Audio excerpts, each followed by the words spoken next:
One of the longest and most frustrating transfer sagas we've had to endure as Celtic fans over the last couple of years is what are Celtic going to do at left back?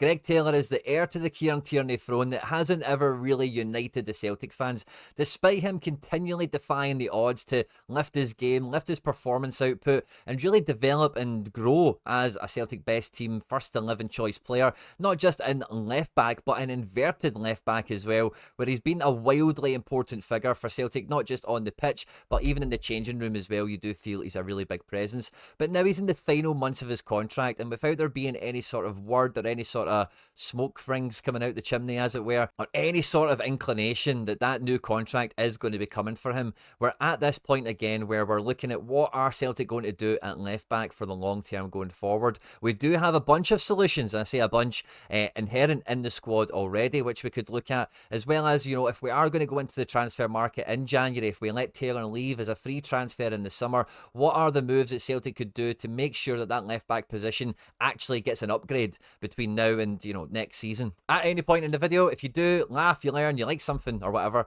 please do like and subscribe to the channel for more content like this. We're pushing for 10,000 subscribers and we cannot do that without your support. And get into the comment section in this one and let me know about what you think about all the options that we discuss in the video today, as well as your thoughts and feelings on the future of Greg Taylor at Celtic. Should we extend his contract or is his time up? And yeah, let's just get stuck straight into it, because it feels we've been here maybe one too many times already, having a look at the Celtic squad depth and thinking about the transfer policy and who should be the targets in the next window and what does the squad need to really lift it up a level. And although I've been a huge Greg Taylor fan, left back has been the one area where we can glaringly see that we're in need of an upgrade here. Whether it be Taylor for Scotland or playing for us in like European football, you really do see the glass ceiling that he hits when we start playing, or he starts playing, at the very tip-top elite level, which is in stark contrast to what we've had even at right back with Alistair Johnson, Juranovic, and even Ralston when Juranovic was in town. Ralston was really pushing him for his position here,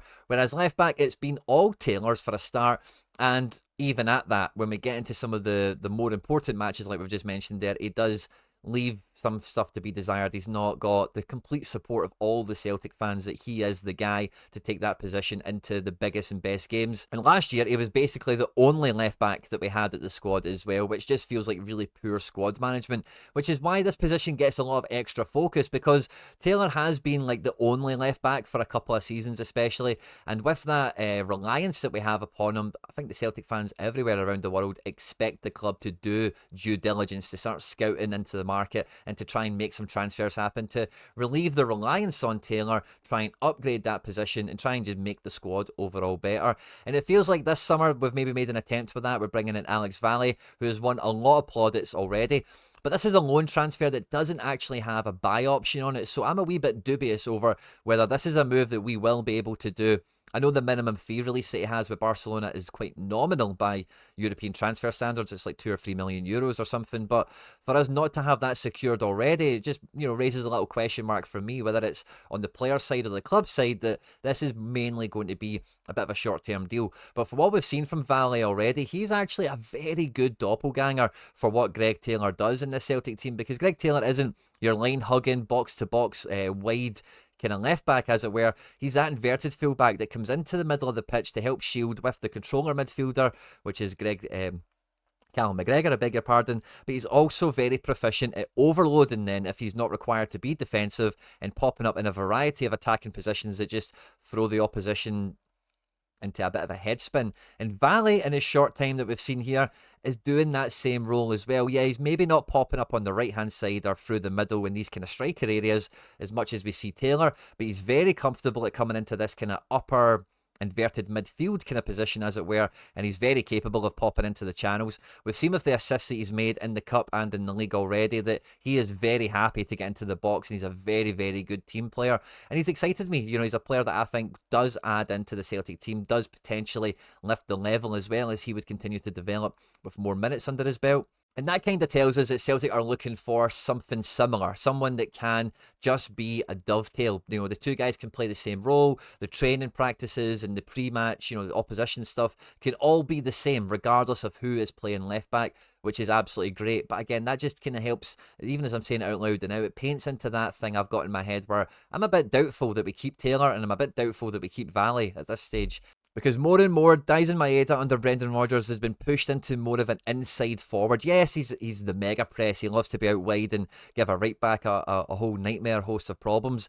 But so much more of our game now is coming down the right side of the pitch that we do want the left back to, maybe they come inside a bit more. But we certainly want Maeda coming inside a lot more. And if we do rely on Maeda to come in as a second striker more often, we're not pushing Hatate out as wide anymore, which I've noticed over the last couple of games. He's been anchored into the centre of the pitch a lot more.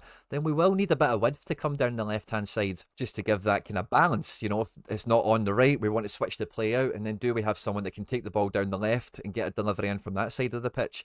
But maybe what both of these guys have already shown so far is they're not defensive powerhouses. They're not guys that have got a real nose for danger that can, track a winger and really wipe him out and make sure that nothing dangerous happens from it. They're both good defenders, don't get me wrong, but when you watch them, they both feel very much like Taylor feels much more like a midfielder these days, to be honest with you, and Valle feels much more like an attacking based left back, where he does want to be in the opposition half. He wants to be involved in attacking play, he wants to pop up in the box, that sort of thing. So it really does depend on what the evolution from the manager and what the squad believes is needed in that left back position. Adam Montgomery is still in the squad, although kind of permanently injured. And we do have Mitchell Frame in the B team. And whenever I've watched the B team recently, Mitchell Frame also adopts this kind of inverted left back position. And now don't get me wrong, when I've watched Frame, he still does like kind of darting out wide here and supporting his attacking winger that he's got. But you can see off the ball and in build-up play, the B team as well are playing with this position where they try and get that extra man into midfield from the full-back position, namely in at left back. So this might be a tactic, a style of play that we really do adopt and own for years to come, and that we'd need to profile our left backs on. And for domestic football, I think that's really smart. I think that helps us keep control of a lot of games, really helps us dominate the league and a lot of the opposition, if not all of them, that we're going to come up against. But the main thing that we've seen is something that we don't have as a strength in this, like I said, is that defensive prowess in a left-back position. So I think this is something that should be quite high on the priority list. Now, whether it be during this season itself, because Taylor did get a bit of an injury and we needed Valle to come in and start, which I think a lot of people were quite happy with. But even in that game, we've seen Austin Trusty coming into the left back position from open play. He started at centre back with Scales, and after a couple of dead balls, I think it might have been corners and free kicks and stuff, he found himself out in the left channel playing some balls into the box from the touchline. And that really got me thinking, because the defensive aspect of our left back, or just the defence period, is something that needs firmed up a little bit more, especially when it comes to Champions League. And if Trusty could maybe come in here, because we did spend a lot of money on him, and I'm not convinced he's going to put Scales out the team, I'm not convinced he's going to put Vickers out the team.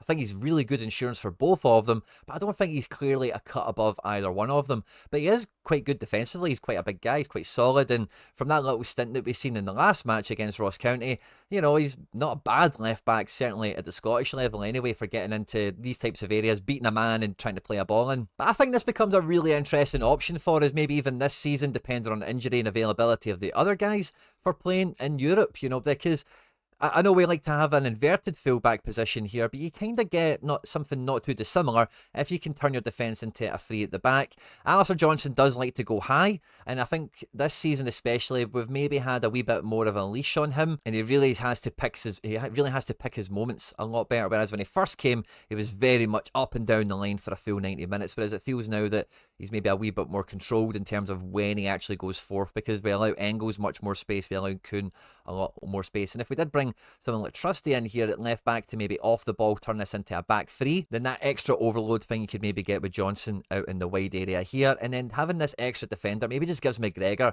that extra cover that he can go roam around and be a playmaker.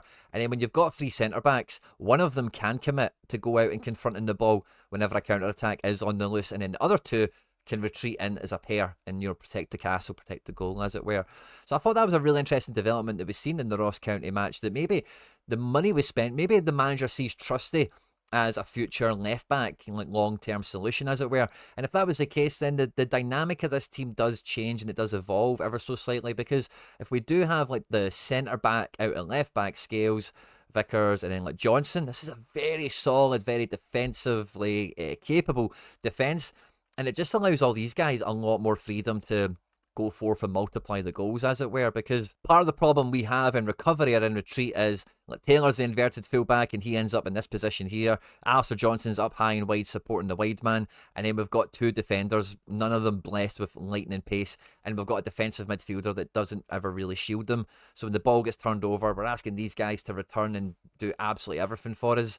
And, you know, domestically that works out most of the time, but against some of the tougher opponents we played domestically and in Europe, like that is a weakness that we have.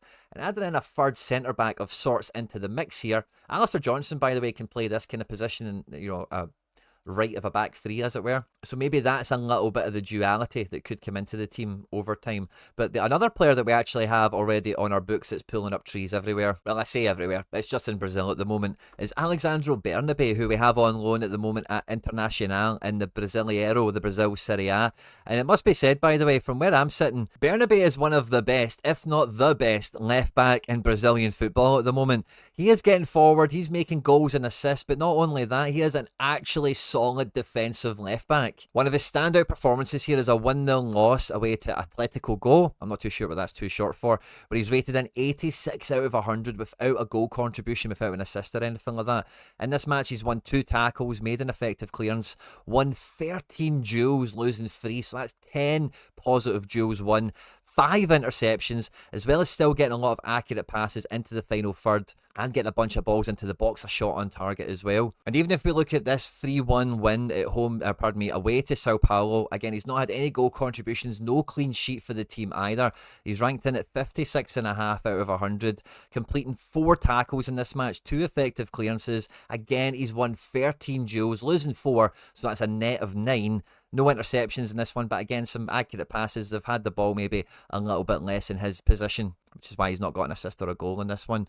But again, like, Brazilian football is really well known and really well renowned at the moment for producing robust defensive midfielders, really physical players that go box to box. And the defenders that generally do well in Brazil are quite hard-nosed, no-nonsense guys. And fair enough, Bernabe is maybe quite liable for a booking when he's been in Scotland and at Celtic and maybe been a little bit, you know, reckless, lacking some discipline or whatever.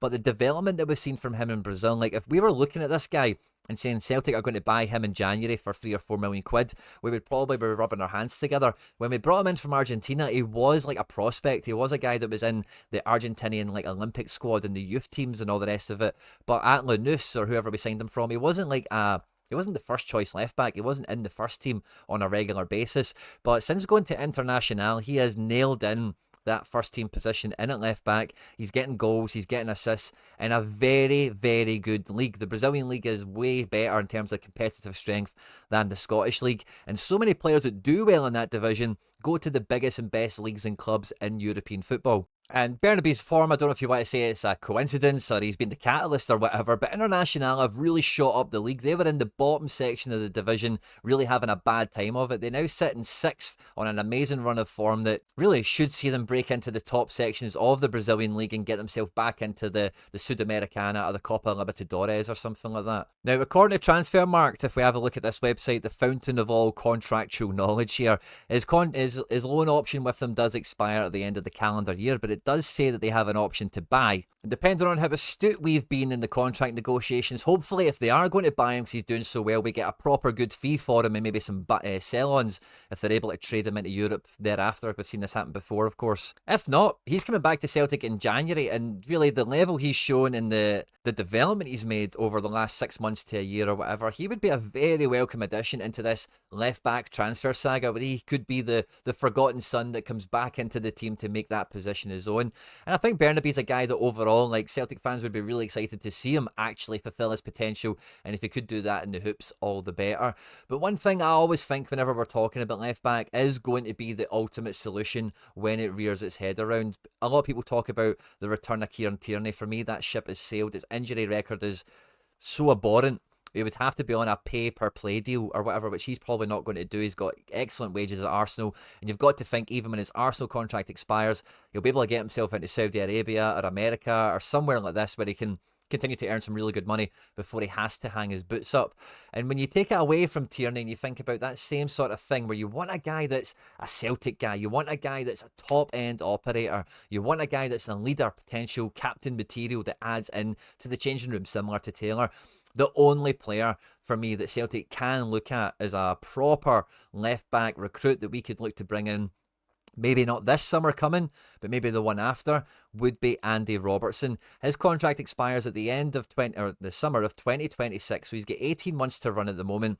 Depending on, Liverpool's position and how Celtic could work a deal out, maybe we could get him for like a nominal fee in the summer. I wouldn't expect Andy Robertson to go to America or Saudi Arabia or anything like that, and it does feel like after Liverpool would be the peak time for him to come to Celtic, play at left back, playing this new Champions League format, and he's a boyhood Celtic fan. He's the most world class Scottish player we've produced over the last couple of years, winning the Champions League, being a Premier League winner, and all the rest of it. And with the amount of wages and the amount of resources it will take to get Andy Robertson, this always comes into my mind, because it does feel like if you're going to go and give him a lot of money and you're going to have to spend some money to get him in, you would be really prudent with all your left back business before you go and do that, which is why Valle is in on loan. Maybe we leave the door open for Bernabei. Maybe Trusty could be a bit of an option. Maybe we can get Taylor to extend for a year on similar terms, and it kind of relieves the pressure a little bit. So I think whenever I do look at left back, I always end up at Andy Robertson being the solution that ends up happening. But between Taylor and Valle, I think we've got a really good kind of partnership there for the remainder of this season. And then with the likes of Trusty and Bernabei, Frame, maybe Montgomery, there is a few guys in there that might actually surprise us and come out of nowhere to make that shirt their own. Either way, this is a section of the squad, or this is a position in the team that the Celtic scouts and the transfer department have to be continuously monitoring and looking at. And whether we do have a solution in-house, which we can try and work with, fine. But let's be honest, the most likely outcome at this stage is we probably sell Bernabei to International. We probably let Greg Taylor move out on a 3, and then he ends up getting a pretty decent transfer with us getting no fee as a result. And then Valle is probably a bit of a coin toss whether we actually make that a permanent deal, whether we actually can make it a permanent deal in terms of agreeing terms with the player and, all that kind of stuff. And then at that stage, we'll be coming into the summer, kind of, again, the same situation we were in with goalkeeper this summer, where it's like we have no one. What are we doing? What are the solutions? So I really hope that's not the way it goes, but it kind of feels like that is the most likely of outcomes from how everything sits at the moment. I'll be really interested to catch your thoughts and feelings in the comment section of this one. I hope you enjoyed this video today, guys. Don't forget to like and subscribe for more content like this on screen, and now some other stuff that we've made that YouTube thinks you might enjoy. Hail, hail, Moan the Hoops.